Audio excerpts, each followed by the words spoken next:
Gdje ste, drugari? Tiago Ferreira ovdje. Nalazim se ispred crkve Hrista Spasitelja. Da li je prepoznajete?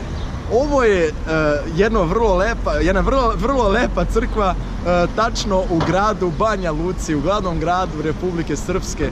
Grad koji obilazim prvi put u životu i koji me je već oduševio.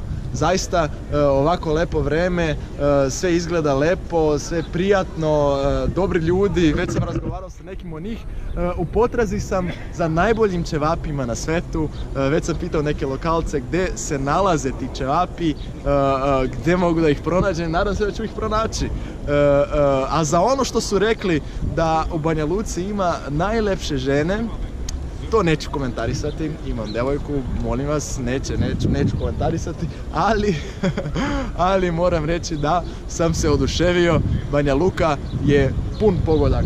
Nadam se da ćete doći ovdje i da ćete podeliti sa mnom svoje snimke, svoje fotografije iz Banja Luke. A sad moram da pronađem te ćevape. Vidimo se na sljedećem videu. Ćao!